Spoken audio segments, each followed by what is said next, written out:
Today we are going to analyze a very nice Masters game. This is Ivanchuk versus Karjakin in Melody Amber 2008. This was a rapid game, so let's see what happened. I'm just saying that there is a fantastic novelty here in this game. Well, this was a knight defense. e4, c5, knight f3, d6, d4, c takes, knight f6, knight c3, and a6. We are in knight here. White can play some very interesting lines. For example, bishop g5 is a very common and sharp line here. And in this game, Ivanchuk decides to play this interesting move, bishop c4. Also very theoretical. Black plays e6, bishop b3, and in this moment Karjakin plays b5. But I want to show you something. It's a common mistake that some players make as black. Sometimes people continue developing in a normal way here. They play bishop e7, and when white castles, some people play this mistake, knight d7, and that's a bad move. Here white has a tactic sequence very strong, getting a very good position for white. Maybe you want to pause and try to find it. I am going to say it now. The move white can play here is bishop e6. The idea is that after f takes, knight takes e6, the queen has to move, and knight takes g7, king f7, knight f5. White got 3 pawns for the piece down, and black king is very unsafe here, and black still has development problems. So this position here is very good for white. So if black doesn't know this line and tries to continue developing in a normal way, after this knight d7, white can play this bishop e6 and get a very good position for white with a very good advantage.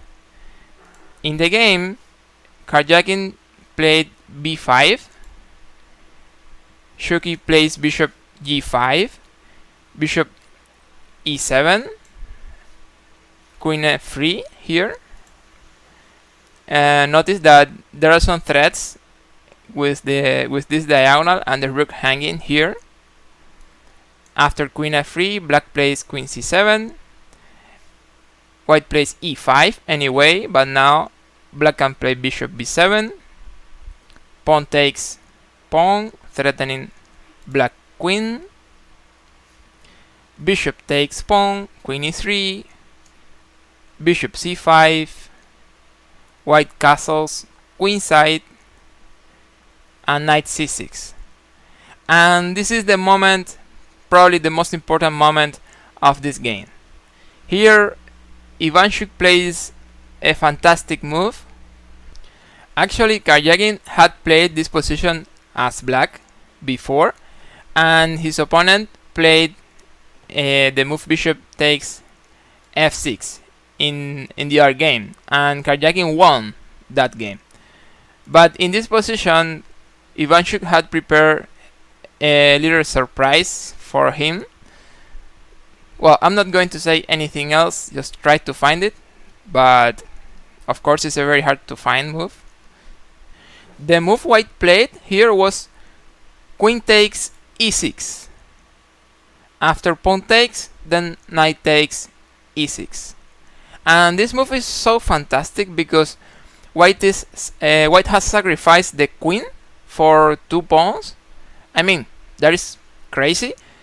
I have sacrificed my queen several times in my games, but I have done it because I have seen checkmate in 3 moves, or I have seen that I can get a rook, a bishop, and a lot of compensation maybe, or things like that.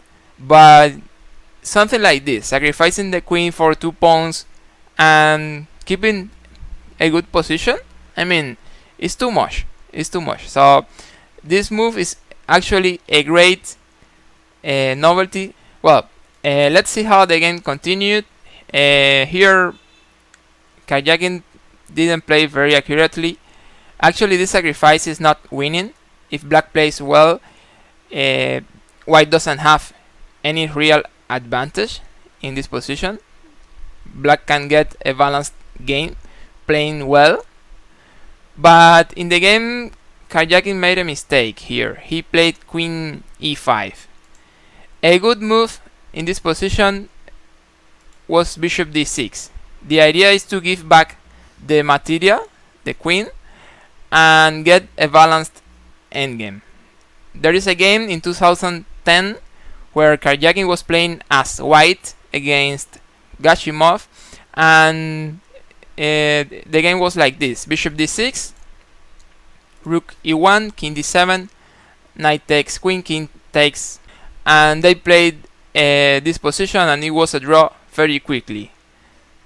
So the idea is that here, if black plays well, they can get a draw or a balanced game.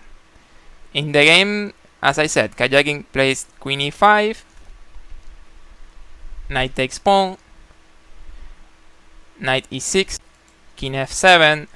Notice that now the king is in the same line than the bishop, but also notice that after a move like king e7, white can play rook h e1 very strong.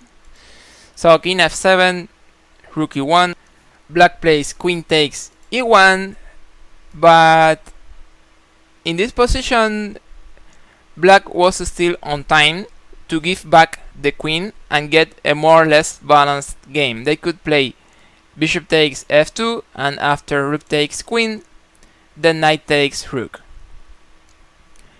White could play knight d8, double check, because we have the bishop and the knight, but then king g6, bishop takes knight, king takes bishop, and knight takes the other bishop, and we could have this endgame where black has an exchange up, but white has 2 pawns as compensation.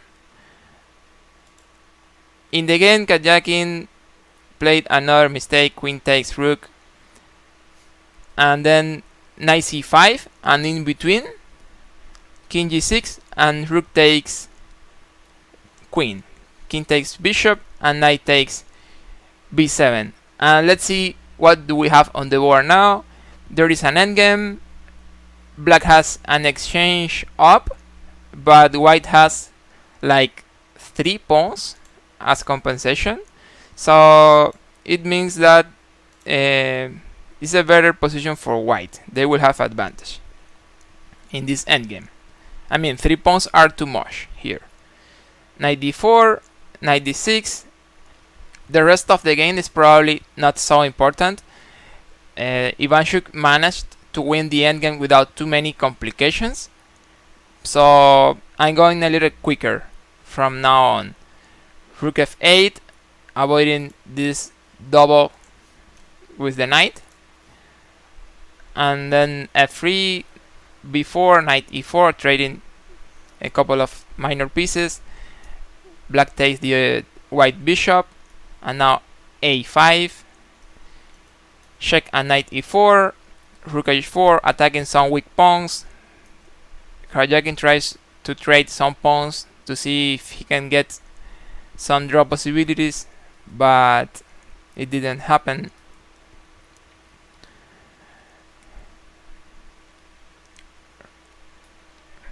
Knight e4, the knight on e4 is very important because it's blocking the file where white king is.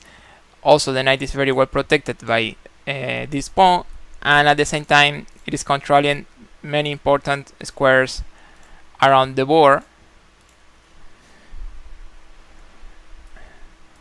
And here, well, just improve the position of white pieces and try to prepare to start advancing white pawns.